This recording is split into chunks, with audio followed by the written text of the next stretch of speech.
हल्ला bull TV और मैं हूँ सुरभि। 3 फरवरी को नीतीश सरकार का बजट आने की उम्मीद है। ऐसे में किसको क्या सौगातें मिलेगी, इस पे चर्चा करने के लिए हमारे साथ हल्ला बुल टीवी के संपादक जुड़ चुके हैं, दीपक शर्मा। वो आपको बताएंगे इसके बारे में।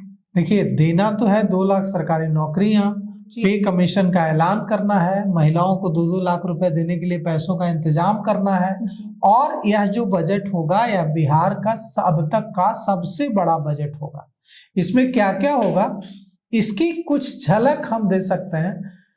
असली जो बजट है वो तो विजेंद्र यादव जो वित्त मंत्री हैं बिहार के, वही पेश करेंगे, तभी पता चलेगा। लेकिन उसमें क्या अनुमान है ये हम आपको बताते हैं। तो बिहार सरकार का 2026-27 का जो बजट है वो 3 फरवरी को आने की उम्मीद है। करीब 4 लाख करोड़ रुपए का बजट यह हो सकता है और यह अब तक का सबसे बड़ा बजट होने की उम्मीद है कि अब तक का बिहार का सबसे बड़ा बजट यह होगा। और यह उम्मीद है कि नीतीश कुमार अपने पहले बजट में बिहार में 2 सेगमेंट पर फोकस करेंगे, एक महिला और दूसरा युवा। महिलाओं को उनको 2-2 लाख रुपए देने हैं और युवाओं को उनको रोजगार देना है। तो इस बार इंफ्रास्ट्रक्चर से ज्यादा किस चीज पर फोकस होगा? रोजगार, नौकरियों पर। और साथ ही साथ 2 लाख सरकारी नौकरी भी देनी है और 8वां पे कमीशन भी देना है और महिलाओं को 2-2 लाख रुपए भी देने हैं। तो इस बजट में सबसे ज्यादा फोकस युवाओं को नौकरी देने पर होगा। सरकार का लक्ष्य है कि अगले 5 साल में 1 करोड़ युवाओं को सरकारी नौकरी दी जाएगी और इसके लिए नए साल में 2,64,000 युवाओं को सरकारी नौकरी मिल सकती है। मतलब इस साल 2,64,000 युवाओं को नौकरी मिल सकती है नए साल में। और सबसे अधिक जो भर्ती होगी वो किन विभागों में होगी ये हम आपको बताते हैं। 2,64,000 युवाओं को जो नौकरी मिलेगी वो किन विभागों में मिलेगी? शिक्षा में सबसे ज्यादा नौकरी मिलेगी, पुलिस में मिलेगी, गृह विभाग में और स्वास्थ्य विभाग में। 1,42,041 पदों पर बहाली की प्रक्रिया शुरू हो गई है और शिक्षा विभाग में 46,000 पदों पर बहाली होनी है। 36,000 से ज्यादा पुलिस कर्मियों की बहाली होनी है।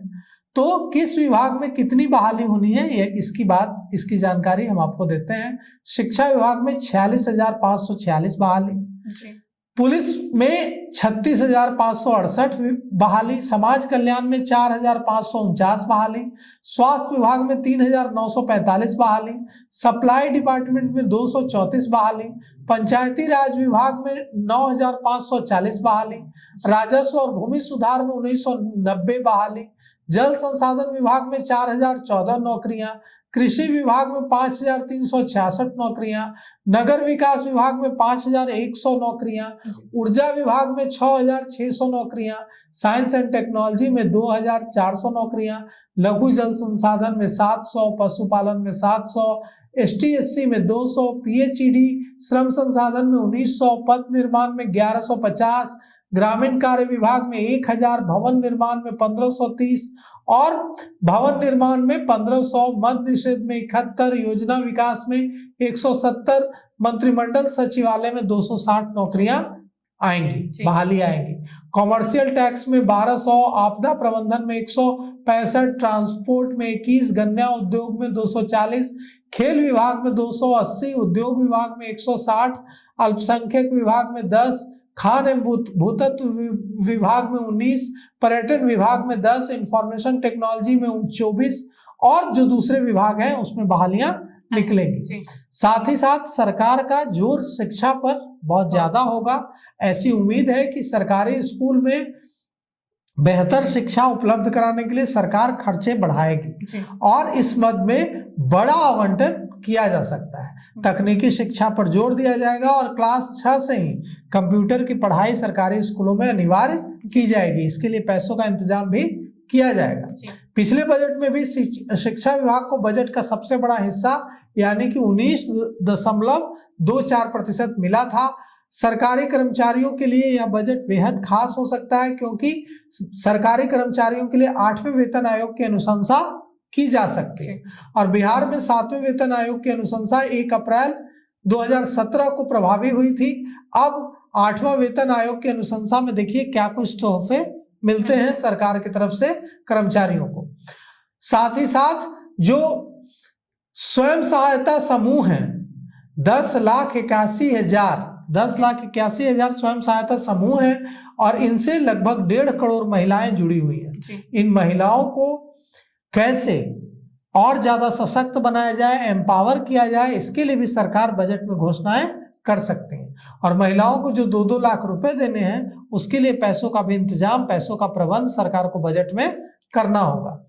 और साथ ही साथ जिनको 10-10 हजार रुपए दिए गए हैं जिन महिलाओं को, वो महिलाएं तो मांग रही हैं कि अब हमें 2 लाख रुपए भी दीजिए, तो बजट में ही फंड की व्यवस्था करनी होगी। अब 1.5 करोड़ महिलाओं को फंड देने के लिए पैसे तो नहीं है सरकार के पास।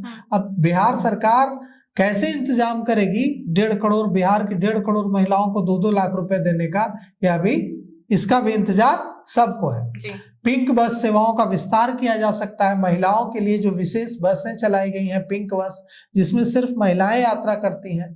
अभी पटना समेत 5 जिलों में पिंक बस चल रही है, लेकिन सरकार की योजना है कि हर जिले में 38 जिलों में पिंक बस चलाई जाए। और बुजुर्गों के लिए भी सरकार ने जो पेंशन है, बुजुर्ग, विधवा और दिव्यांगों सबके लिए 400 से बढ़ाकर 1100 रुपए महीना पेंशन कर दिया है। अब इसके लिए भी सरकार को फंड की व्यवस्था करनी होगी। बुजुर्गों को घर पर ही इलाज सरकार मुहैया करा सकती है कि आपको घर पर ही इलाज मिलेगा, इसके लिए भी सरकार ऐलान कर सकती है। साथ ही साथ सरकार का जोर इस पर भी होगा कि जो इंफ्रास्ट्रक्चर है उसको कैसे, ऐसा ना हो कि रोजगार और बाकी चीजों पर सरकार फोकस करे तो इंफ्रास्ट्रक्चर का काम रुक जाए। तो बिहार सरकार 5 नए एक्सप्रेसवे बनाने पर भी काम कर रही है। इसे मुंबई पुणे एक्सप्रेसवे मॉडल की तरह तैयार करने की बात है। तो इंफ्रास्ट्रक्चर का जो काम है वो एयरपोर्ट के जरिए भी इंफ्रास्ट्रक्चर बढ़ाने की कोशिश होगी। मुंगेर, मुजफ्फरपुर, भागलपुर, सहरसा, बीरपुर और वाल्मीकि नगर में एयरपोर्ट बनाए जाने हैं। गया एयरपोर्ट का विस्तार करना है। बिहार में एयर कनेक्टिविटी बढ़ानी है।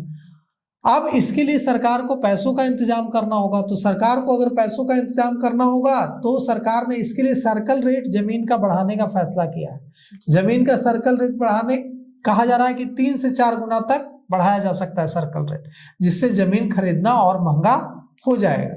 साथ ही साथ बिजली की दरें भी बढ़ाने की बात कही जा रही है। तो अब देखिए सरकार बजट जो उम्मीद की जा रही है कि 3 फरवरी को बजट आएगा बिहार का, इसमें क्या क्या ऐलान करती है, क्या क्या सौगातें देती है सरकार। जी, 3 फरवरी को बजट आने की उम्मीद है। ऐसे में सबसे बड़ा इसमें महत्वपूर्ण केंद्र ये होगा कि महिलाओं को 2-2 लाख चुनाव के टाइम जो देने का वादा किया था सरकार, ये बजट में पास होता है या नहीं। क्योंकि तेजस्वी यादव 40 दिन बाद जब बिहार लौटे थे तो सबसे पहले उन्होंने यही बोला था कि मैं 100 दिन तक चुप रहूंगा, उसके बाद मैं बोलूंगा कि महिलाओं को जो वादे किए गए थे चुनाव के टाइम वो सरकार पूरा करती है या नहीं। अब इस पे हमारी ही नहीं जबकि राजनीति की भी इस पे नजर रहेगी। तो इस पे आपकी क्या राय है हमें कमेंट करके जरूर बताएं और ऐसी ही तमाम खबरों के लिए बने रहे हल्ला बोल टीवी के साथ। धन्यवाद।